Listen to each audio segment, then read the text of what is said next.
Muy buenas a todas aquellas personas que estéis escuchando el podcast. Me encantaría escuchar vuestras opiniones, leer vuestros comentarios para tratar de mejorar el contenido. Y cualquier recomendación que tengáis, no dudéis en decírmela. Yo escribiré también algunos libros o vídeos interesantes para comprender más sobre ello. Este capítulo es parte del episodio anterior en el que hablamos sobre diferentes ejemplos de nacionalismo. Concretamente mencionamos Grecia y Egipto, y en este quiero centrarme en otros ejemplos, el de India e Irlanda. Grecia y Egipto los utilicé porque eran ejemplos de cómo la Revolución Francesa influyó en los movimientos nacionales, mientras que la Revolución Industrial comandada por Gran Bretaña tuvo su influencia en otros movimientos, como es el caso de Irlanda e India. Entonces, hay que decir que en el siglo XIX, tanto Irlanda como India eran países que dependían excesivamente de Gran Bretaña y sufrieron drásticamente las consecuencias de la crisis económica del siglo XIX. Por ejemplo, en Irlanda la sensación de vulnerabilidad y subordinación a Gran Bretaña aumentó el resentimiento entre la población, hecho que se agravó debido a la gran hambruna irlandesa de 1847, una catástrofe en la que murieron 1 millón de personas y otro millón emigró entre 1846 y 1851. Tener en cuenta que era una población de menos de 5 millones de personas, por tanto casi la mitad tuvieron que desaparecer del país. En este contexto y con el apoyo del campesinado y de la Iglesia Católica, esto es importante, en Irlanda la Iglesia Católica se puso del lado de los campesinos y de las clases bajas ante un enemigo común que era Gran Bretaña.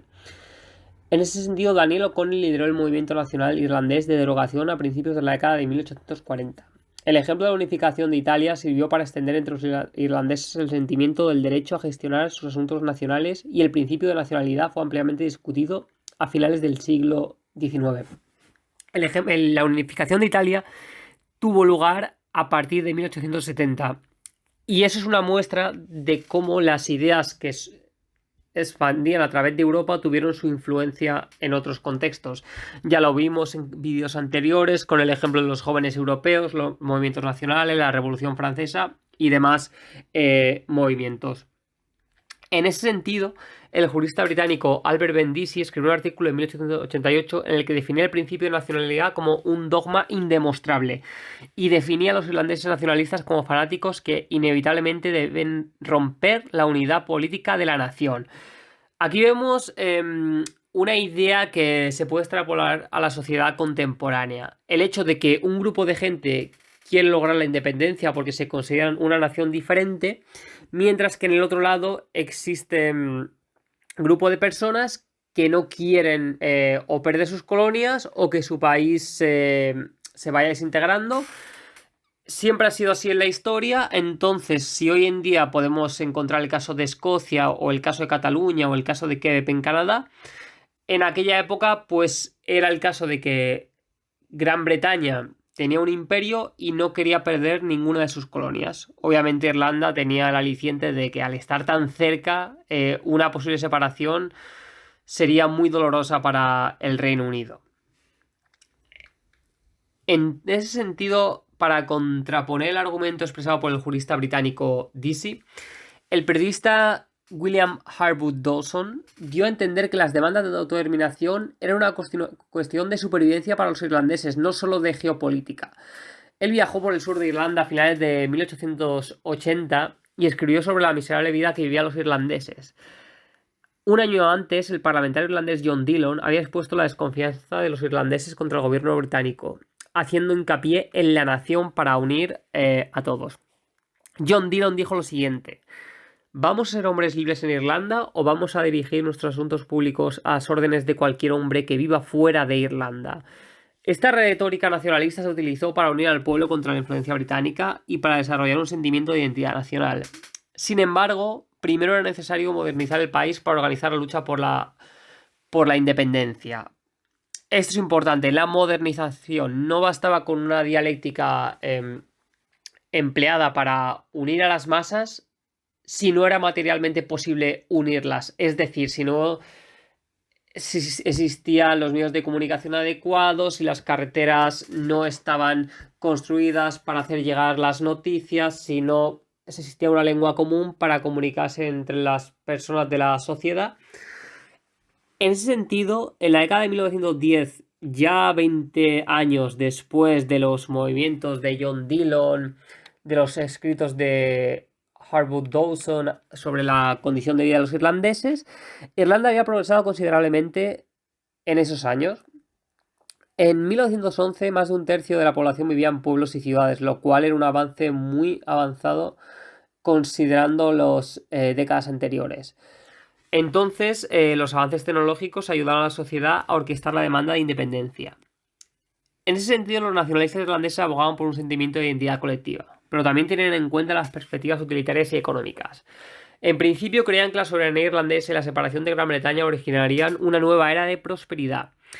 Finalmente, Irlanda se independizó del Reino Unido en 1921 y en 1949, después de la Segunda Guerra Mundial, esto es importante, abandonó la Commonwealth para convertirse en la República de Irlanda. Después de la Segunda Guerra Mundial empezó el gran movimiento decolonizador que dejó al Imperio Británico sin sus colonias más importantes, como India, Irlanda, también Ghana y muchos más países.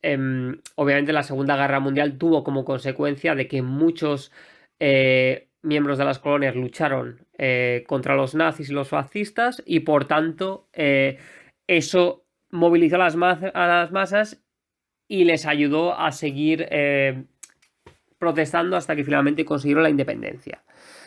Los políticos británicos fueron testigos de cómo los sucesos de Irlanda y Egipto que mencioné en el capítulo anterior compartían muchos paralelismos y aumentó la preocupación por un posible efecto dominó nacionalista en la Commonwealth. De hecho, el mariscal Sir Henry Wilson fue explícito al respecto, diciendo que si perdemos Irlanda, perderemos el imperio. Finalmente, esa profecía se cumplió.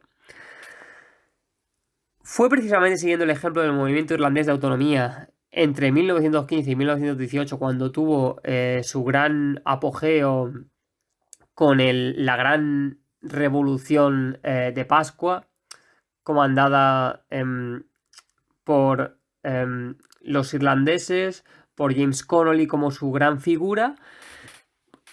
La política en India creó el movimiento de independencia. El nacionalismo en aquel país surgió como un ideal de libertad frente a los colonizadores. Y para desencadenar estos movimientos de independencia, los intelectuales establecieron una distinción retórica entre el nacionalismo occidental y el nacionalismo indio. Aquí es importante, los intelectuales admitían que había un nacionalismo occidental, pero ellos consideraban que el oriental era completamente distinto.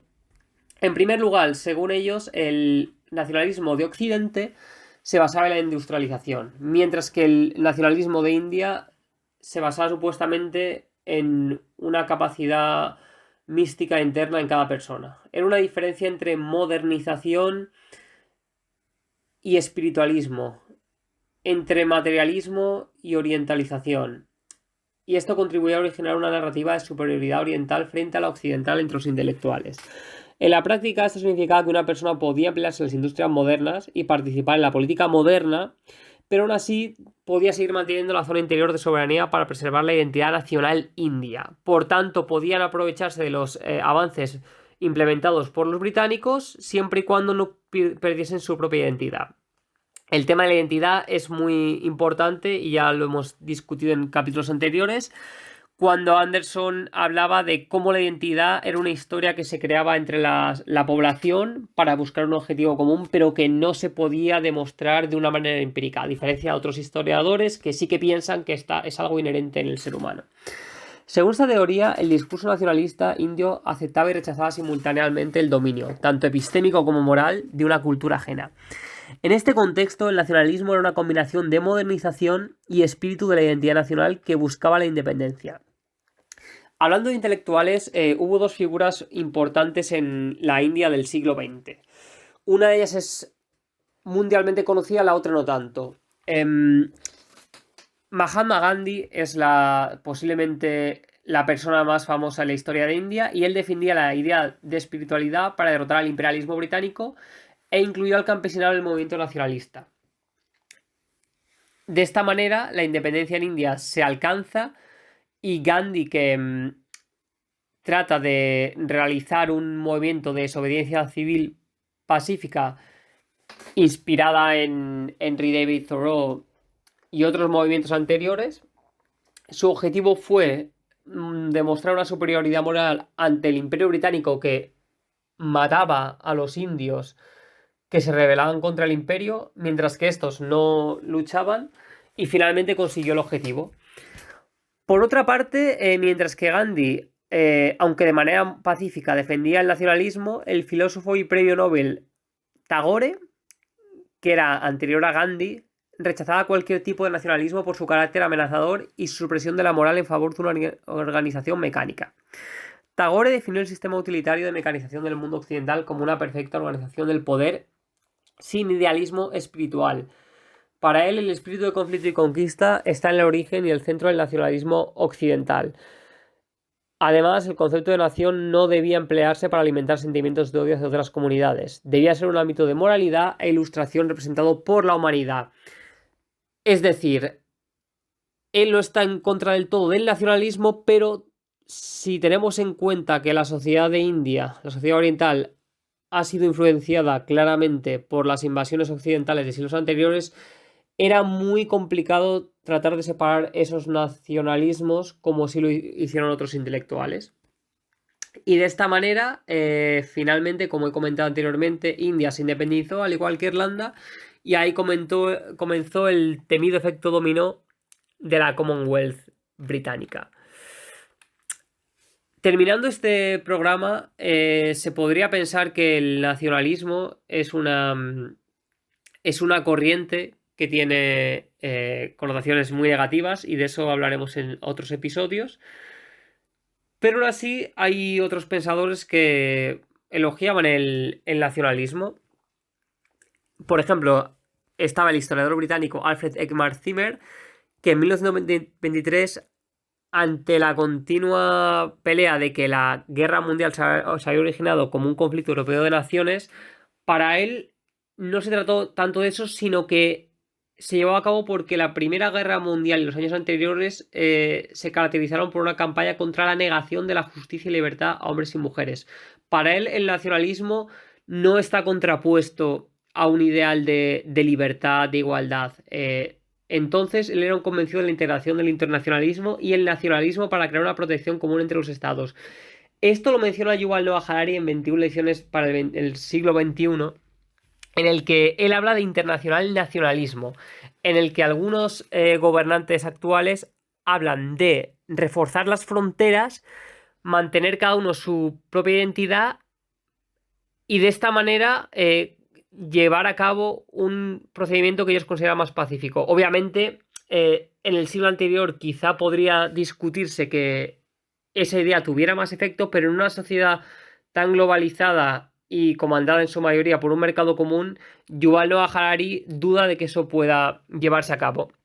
Y en ese sentido, Yuval Noah Harari en 2016, en su libro, explicó que el patriotismo realmente no se trata de odiar a los inmigrantes, sino en cuidar a tus compatriotas. Y si por una parte somos capaces de no solo cuidar a nuestras familias, a nuestros seres más cercanos, sino también a todas las personas de nuestro país, ¿por qué ese sentimiento de protección no puede expandirse no solo a las personas que compartan nuestro estado-nación, sino a todas las personas que habitan el planeta? Es entendible que hoy en día con las redes sociales, la facilidad para viajar, la interconexión que existe entre los diferentes países, podemos darnos cuenta de que, a pesar de ser diferentes, existen muchos puntos en común entre las personas, y eso no quiere decir que debamos pelearnos como sucedió en siglos anteriores. Más bien, al contrario, tenemos la capacidad para establecer un sentimiento de empatía entre todos, y eso es por lo que aboga Yuval Noah Harari, con lo que estoy completamente de acuerdo.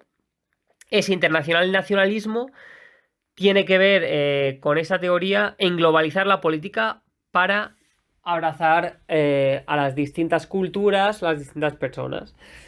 Y para finalizar este programa, que ya se me está quedando bastante largo y pido perdón por ello,